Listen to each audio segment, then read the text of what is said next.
Hello po sa inyong lahat mga ka-crypto. Ako po si Pinoy Crypto Trader at sa video na ito ay atin pong pag-uusapan ang tungkol sa balitang ito kay Ripple.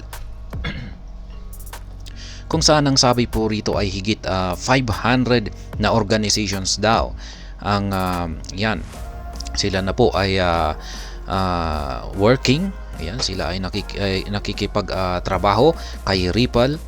At yan ay ginagamit po nila si XRP bilang isang bridge currency. Kaya yan, isa po itong napakatinding developments kay XRP o Ripple.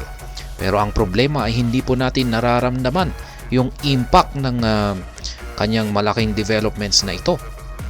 Kaya marami pong nagsasabi na parang sinusuppress or minamanipulate ang market price ni XRP kaya hindi ito makaangat-angat maski ang titindi ng kanyang mga developments at na nakikita natin dito.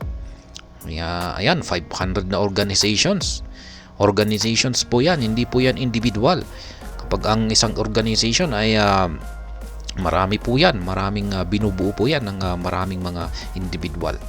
Kaya ayan, 500 tapos now working with Ripple, sabi rito, with many XRP as bridge currency, tapos walang impact sa market price ni XRP. Kung ibang crypto ito ay sumabog na talaga yung crypto na may ganito katindi na developments, pero pagdating kay XRP ay mukhang sinusuppress nga talaga yung kanyang market price or minamanipulate, kaya hirap itong makaangat-angat.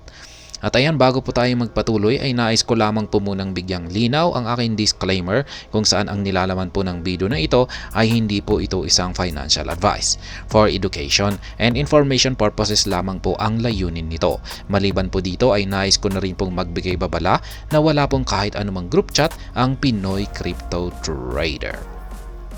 Ayan, Fiona Murray, Ripple's VP of Sales in APAC, reveals how more than 500 companies are working with Ripple and using XRP as a bridge for cross-border payments. Kaya yan, ayon po dito kay Fiona Murray, siya po yung naglabas ng kanyang ng statement dito. Siya po ang VP, Vice President of Sales ng APAC.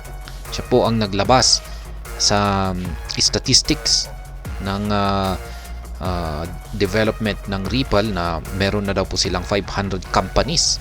Yan, kung saan ay kapartner na po ngayon ni Ripple at gumagamit po sila ng XRP bilang bridge for cross-border payments. Kaya yan, ang tindi po niyan. Crypto payments firm Ripple recently revealed how hundreds of companies use its payment solution for cross-border settlements. Murray disclosed this during the Ripple Payment Roadshow in Melbourne. Notably, Ripple's Payment Roadshow event was hosted in August by the Australian Trade and Logistics Corporation.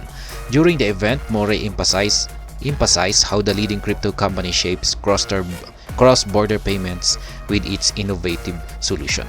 Ripple believes in utility. Ripple has always taken the baseline technology, and we've said from the beginning that every technology needs a use case. For the very clear use case is payments, Murray said. Yan, dito po kasi yung pinakamagandang gamit kay XRP. Isa po siyang cross-border payment. Kaya ito po yung pinagmamalaki nila na parang pinaka-utility or use case ni Ripple, kasi mabilis yung kanyang transaction, murang-mura yung kanyang transaction, at yan accepted ng napakaraming mga companies na bilang magagamit bilang payment method or cross-border payment. Kaya ayan, ganyan po katindi yung si XRP. According to Murray, the XRP Ledger or XRPL, an open source public blockchain, was specifically built for payments. Kaya yan, ginawa daw po talaga ang XRP Ledger na ito para sa mga payments. Over 500 clients using Ripple solution. She pointed out that over 500 companies, including financial institutions, are working with Ripple today, with many of these firms using XRP for cross-border settlements. Kaya ayan, biruin mo naman 500 na companies Tapos ang gumagamit kay XRP bilang cross-border payment.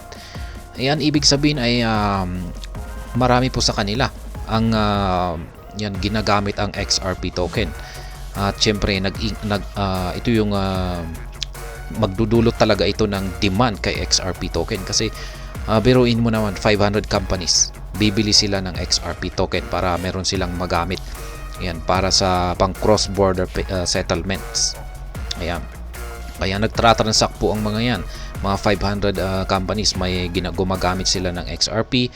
Ayan, nagbabay sila, nagsesell sila. Depende po sa mga kung saan nila ito ginagamit. Pero ayan, basta ito ay umiikot sa kanilang payment system. Kaya ayan, dulot po niyan ay dapat ay magkakaroon ito ng impact sa market price ni XRP.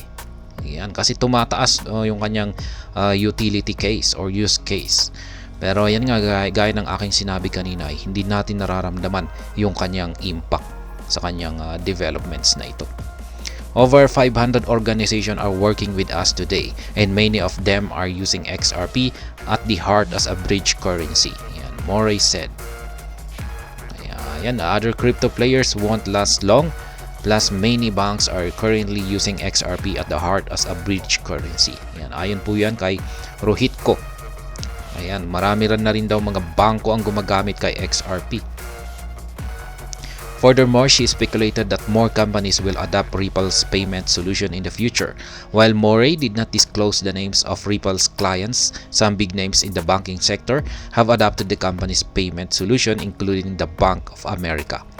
Yan, marami po ang mga bangko na gumagamit sa payment system ng Ripple. Yan, pero hindi po pinangalanan ni Moray yung mga ito. Ngunit yung isa lamang, yan, ito lamang si Bank of America yung kanyang binanggit dito. Pero marami po sila. Kaya ganyan po katindi ang development kay XRP. Pero ayan nga, bilang isang investor na tinututukan natin yung kanyang market price ay mukhang walang nangyayari. Ripple's prowess in payment.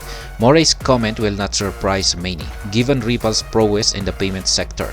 Ripple is already an established player in the payment sector with its solution adopted by top financial institutions including MFS Africa, now known as Onafric. Yan, gaya na rin ng sinabi ko kanina. Dito po talaga matindi yung yung prowess or yung kapangyarihan ni Ripple. Yan, magaling po talaga siya, matindi po talaga siya sa payment sector. As reported earlier, Ripple announced a new partnership with Unafric during its Swell event to facilitate cross-border crypto payments between Africa and other markets like Australia, the UK, and the Gulf Cooperation. Ayan na naman. Meron na naman silang panibagong partnership dito kay Onafric. At ganun din po yung purpose niya rito. Gagamitin siya bilang isang cross-border crypto payments sa pagitan ng mga bansang Africa, yan, Australia, UK at saka ang Gulf Cooperation Council. The company recently rebranded its on-demand liquidity solution to Ripple Payments. Rationale behind the move is to make the solution more user-friendly while maintaining its core functionalities. Yan, user-friendly po kasi ang paggamit sa Ripple Payments. Madaling maintindihan at napakadaling gamitin. Kaya maraming nagkakagusto rito. For context, with ODL, now Ripple Payments, users can facilitate cross-border settlements using XRP as a bridge between two traditional currencies. Following the rebranding of ODL, Ripple aims to attract new US-based corporate clients, specifically entities that do not possess a transmitter license. Ayan, alam na rin po ito. Bilang mga traders, investors, holders ng XRP ay alam na rin po ito ng mga magagaling mga XRP enthusiast. Alam nila yung nangyayari na ito na magandang developments na ito. Biruin mo naman 500 na mga companies ngayon ang ang kapartner ni XRP at ginagamit po nila ang XRP. Ngunit bilang isang investor ay magtataka ka kung bakit hindi makaangat-angat ang market price ng XRP. Yan, kung hindi ito nagsa-sideways ay bahagya itong bumabagsak. Kaya ayan nga, hindi natin maiwasan na pumasok sa ating isipan na mukhang ito nga ay sinusuppress talaga at minamanipulate. Kaya ayan. Hanggang dito na lamang po tayo sa video na ito. Sana po ay inyong nagustuhan ang aking paliwanag dito. Kung inyo po itong nagustuhan, pakiclick lamang po ang like button nito. Para naman po sa mga bago lamang dito, kayo po ay aking inaanyayahan para mag-subscribe. Pakiclick na rin po ang bell icon nito dahil ito po ang siyang magsisilbing notification nito sa mga bago kong videos na akin pong ina-upload sa aking YouTube channel na ito. Marami pong salamat sa panonood, ingat po tayo lagi at God bless po sa ating lahat.